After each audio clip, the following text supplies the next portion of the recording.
аштық пен құрғақшылықтың ең қатал жағдайларын бастан өткергенімен танымал. Өзінің ең құнарсыз шөлдерінің кең аумақтарын тыныш түрде жайқалған ормандар мен құнарлы ауыл шаруашылық жерлеріне айналдыруда. Ежелгі әдістерді заманауи технологиялармен үйлестіру және қоршаған ортаға революциялық өзгерістер енгізу үшін қауымдастықтар ішіндегі ынтымақтастық арқылы халықтың көп бөлігінің өмір сүруін жақсартады. 43 гектардан астам жер қалпына келтірілді.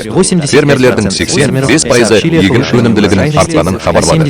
Ал фермерлердің 76% сату көлемін арттырды. Ал бұрын жансыз шөлді алқаптар болған аңғарларда кеуіп қалған өзендер мен бұлақтар енді қайтадан суға толып, адамдарға қолдау көрсетіп, егін егіп жатыр. Жылына бірнеше өнім. Бірақ мұның өзі таңқаларлық емес болса, ең керемет, олар 2,7 гектардан астам аумақты бір ағаш отырғызбай ақ орманды қалпына келтірді. Бұл дұрыс. Бұл жайқалған орман ешбір ағаш немесе тұқым отырғызбай құнарсыз жерге қалпына келтірілді. Сондықтан осында болыңыз және сіз бұрын соңды көрген ормандарды қалпына келтірудің ең сәтті үлгілерінің бірі қалай жүзеге асырылғанын біліңіз. Ештеңе отырғызбай ақ. Ендеше осы тамаша елдің шөлдерін қалай көгалдандырғаны туралы осы керемет оқиғаға үңілейік. Эфиопияда керемет өзгерістер болып жатыр. Өйткені бұл құрғақ төбелер бірте-бірте тозған құмды шөлдерден айналуда. Сау, өнімді ауыл шаруашылық жерлері. Бұрын суы жоқ алқаптар соңғы 150 жылдағыдан да жасыл түсті. Көптеген адамдар әлі күнге дейін Эфиопияны аштық пен құрғақшылық елі деп санаса да, бұл шын мәнінде өз билігін жақсарту үшін шаралар қабылдап жатқан елдің сирек кездесетін мысалы. Эфиопия Африка мүйізінде орналасқан және Сахара шөлі мен ұлы Араб шөлдері сияқты жер бетіндегі ең үлкен шөлдермен қоршалған. Бұл елде жер бетіндегі ең ыстық және ең құрғақ шөлдердің бірі ретінде белгілі Данакиль шөлі де бар. Мұнда ауа температурасы үнемі Цельсий бойынша 55 градусқа дейін жетеді. Ал жауын-шашын жылына 1 дюймден аз болады. Эфиопияның көптеген шөлдерге жақын орналасуы оны құрғақшылық пен жердің деградациясының қатты ыстығына осал етеді. Бірақ бұл әрдайым бола бермейді. Эфиопия ежелгі өркениет болған. Оның ұзақ тарихы бар. Ол бұрын жұмақ бағы деп аталған. Бұған дейін елдің кем дегенде 66% орманмен жабылған болатын. Алайда соңғы 150 жылда олардың барлығы дерлік тазартылды. 1950 жылға қарай орман алқабы ұлттық аумақтың 16%-на дейін қысқарды. Ал 1982 жылы жердің тек 3,1% ғана орманмен жабылды. Барлық дерлік ормандар мен ағаштардың жойылуы елдің климатына жойқын әсер етті. Жауын шашын тоқтап, өзендер, бұлақтар мен құдықтар құрғап, елде 1983-1985 жылдар аралығында жойқын ашаршылықты тудырған кез келген дақылдың өсуіне кедергі келтіретін айтарлықтай құрғақшылық болды. Дегенмен, соңғы 10 жылдықтарда Эфиопиядағы қауымдастықтар өздерінің ландшафттарын толығымен қалпына келтіру үшін бірігіп кетті. Қауымдастықтар өздерінің ландшафттары мен микробалдырларын жоспарлау және жобалау үшін бірлесіп жұмыс істеуде. Олар шешімдерді бірге қабылдайды және оларды өз таңдаулары бойынша жүзеге асырады.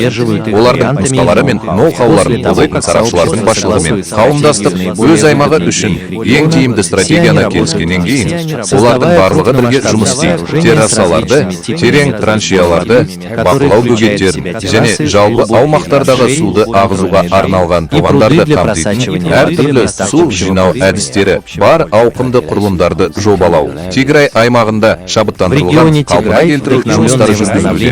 Қытайдағы Платалос қауымдастықтары жаңбыр суын жерге сіңіретін кең террасалар жасау үшін бірлесіп жұмыс істеуде.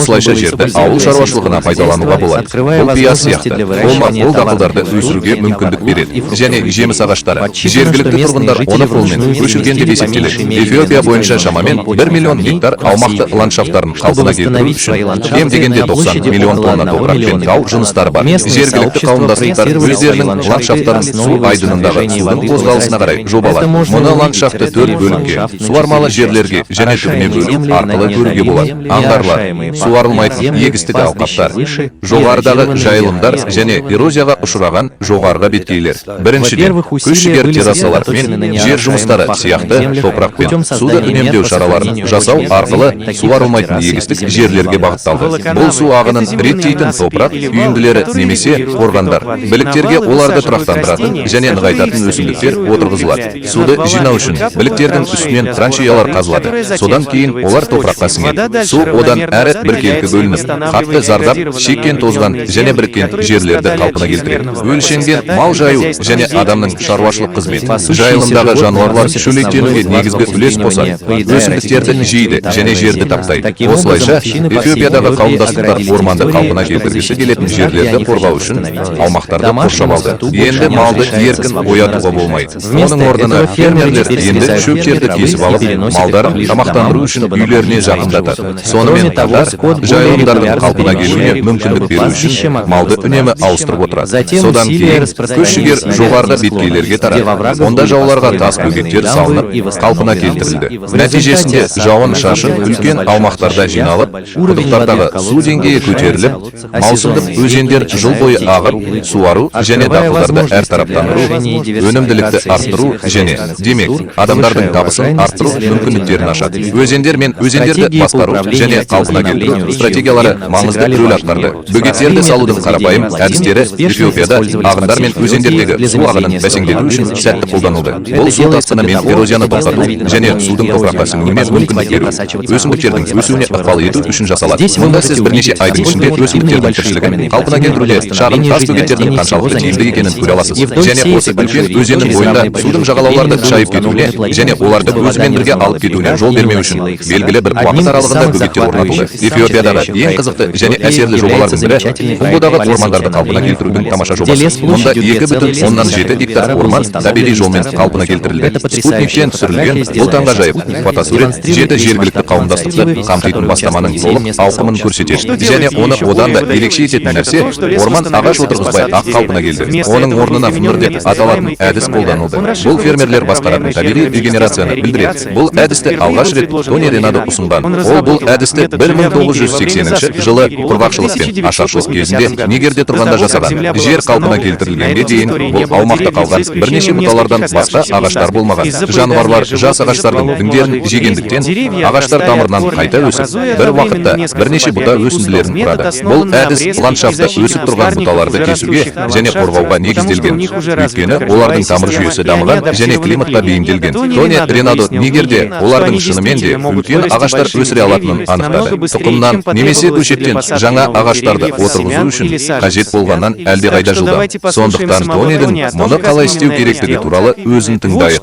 Мен осылай істеймін. Бұл жерде тез ағашқа айналу үшін тым көп сабақтар бар. Мен бәсекелестікті аздап төмендетемін. Өйткені не болып жатқаны әрбір діңнің мені тамақтандыруға хабарлама жіберетінін білдіреді. Хабарларды қысқартқанда барлық энергия сізде қалған бірнеше сабаққа ғана жұмсалады.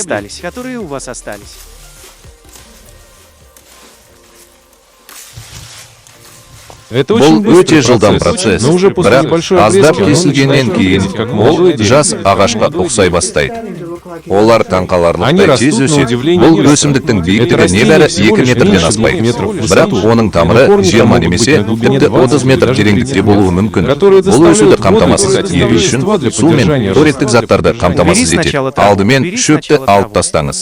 Сонда не болып жатқанын көруге болады. Жарайды. Иә. Мүмкін мен мұны шешіп алармын.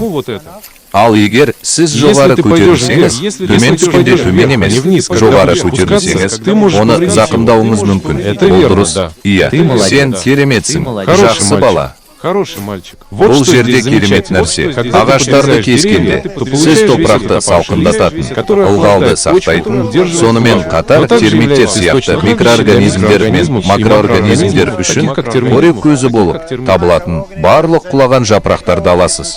Осылайша сіз шынымен де бүкіл экожүйенің дамуына серпін бересіз. Егер сіз табиғатқа мүмкіндік берсеңіз, ол өзін өзі соқтырады. Ол өте қызықты болды. Суға келетін болса, мұндағы бұлақтар толығымен құрғақ. Олар жаңбырдан кейін ғана ағып кетеді. Қазір қайтып келген 13 бұлақтың 6-сы жыл бойы ағып жатыр. Осы шаралардың барлығының нәтижесінде құрғақ болған көптеген бұлақтар мен өзендер қазір жыл бойы, тіпті жылдың ең құрғақ айларында да үздіксіз ағып тұрады. Мұнда әлі де сумен қамтамасыз ету мол. Бүгінгі күрделі мәселелердің шешімі таңқаларлық қарапайым. Мен FM және егер де сипаттаған кезде олар өте қарапайым болып көрінеді. Білесіз бе, адамдар қандай да бір маңызды ғылыми түсініктемені, күрделі механизмді және осының бәрін күтеді. Бұл өте қарапайым, бірақ мен ұялмаймын. Өйткені бұл жұмыс істейді. Бұл жұмыс істейді. Егер сіз Тонимен эксклюзивті сұхбатты көргіңіз келсе, мына сілтемеге өтіңіз.